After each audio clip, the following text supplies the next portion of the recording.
So yun guys, nagkamali ako. Namali ako ng compute. Dapat 6 pala to, yung R3. 6. 6 ohms pala siya. Sorry. Ngayon, ito total natin. Kaya parang lumalabas dito sa calculator pag dinototal ko kasi 3 times 0.8 ang nilalagay ko, which is dapat ang total nito is 4.8 nakalagay dito sa screen. Okay. So, ito total pa ba natin? Hindi na, sinabi ko na eh. So,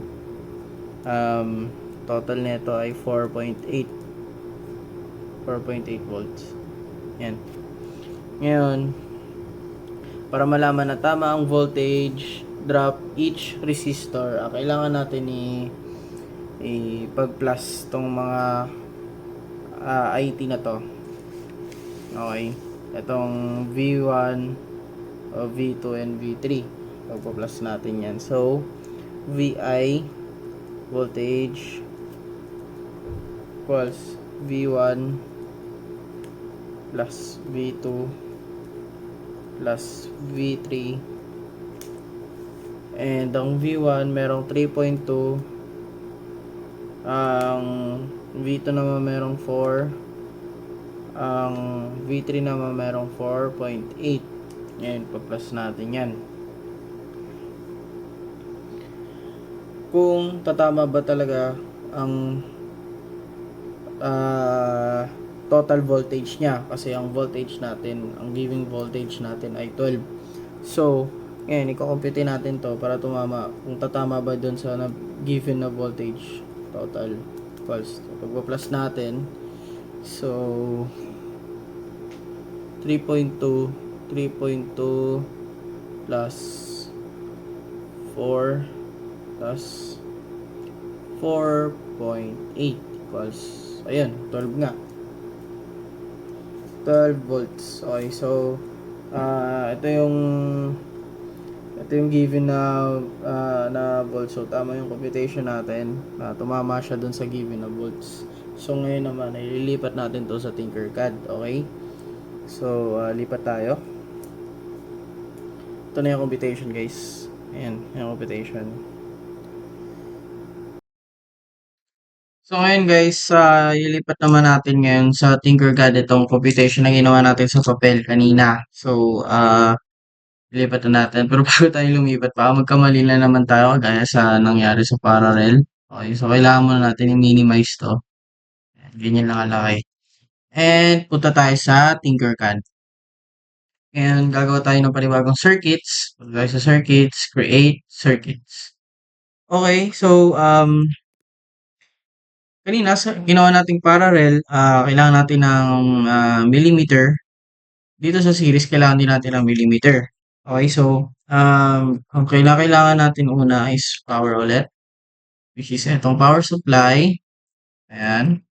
At ito naman, ngayon lagay tayo ng breadboard. Yung maliit lang. Ayan. Ngayon, bago tayo dumako sa susunod pang gagawin, na kailangan muna natin i-connect itong breadboard na to sa power supply. So, ito, positive, positive, positibo lang dapat. Ayan. Ayan. Tapos ito ding negative. So, ulitin ko guys, dapat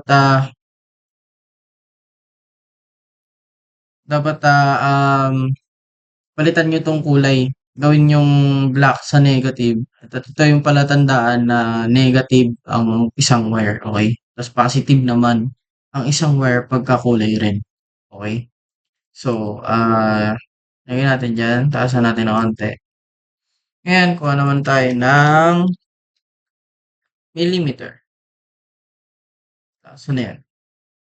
Multimeter pala. Kanina pa akong millimeter ng millimeter. Multimeter. Sorry. Kuha tayo ng 3. Ayan. Ngayon, kuha naman tayo ng resistor. Resistor. Okay? So, nakalabas na siya. Ayan. Dito muna natin ilalagay. Ayan. Ngayon, ang resistor ay,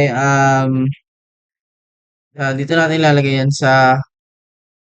ah, dito, sa linya na to. Ayan, pero hindi siya paganyan, which is pahiga siya. Yan, paganyan. Okay. So, yan. Connect na lang natin. Ayan, ito, ganun din ang gagawin natin.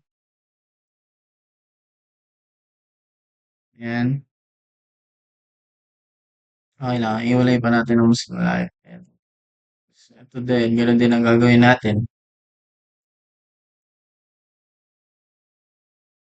Ayan. Ngayon naman, kahit sa, ito lang guys, based dun sa napanood ko sa Tinkercad na ginagawa tong series na to ay, sabi niya, hindi daw, ah, hindi daw kinakailangan kung saan number mo yan nilalagay kasi kahit saang number mo yan ilagay, nakakonekta yan guys. Ito, yan. Yung bilog na yan, nakakonekta yan. Yan, nakakonekta na siya. So, ayan. Ngayon naman, ililinya naman natin tong mga resistor na to sa multimeter. Ayan. Pero bago natin ilinya, palitan muna natin to ng, um, wait lang, balikan natin yung, ano kanina, yung computation natin, balikan natin. Okay, dali lang. Hmm. Ngayon, lagyan natin ang pangalan to na R1. R1. At ang resistance nito, ang ohms nito ay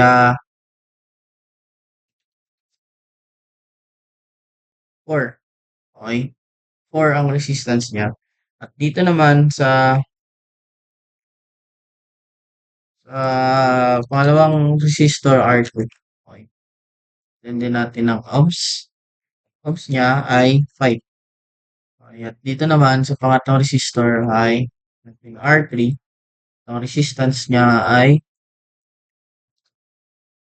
6. Tama ba? 6. Tama, 6.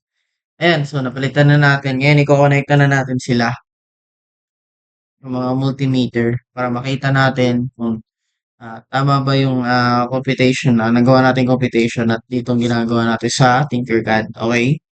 So, i-connecta lang natin tong, lagay muna tayo dito.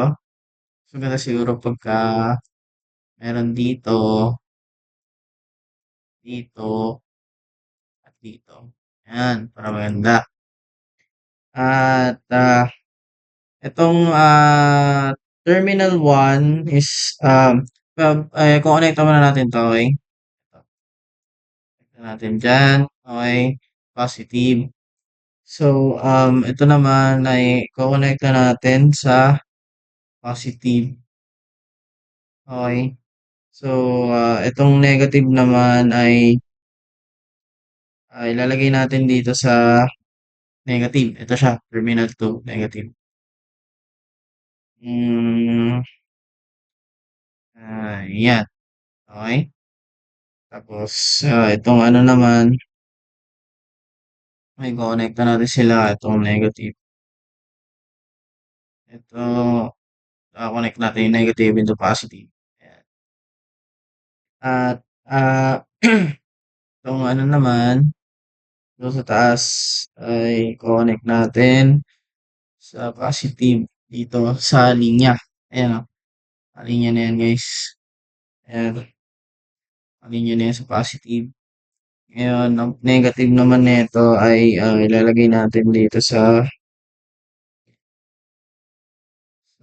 dito sa linya na to.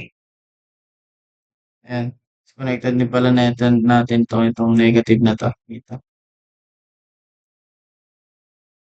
Ayan. Palitan na natin yung kulay.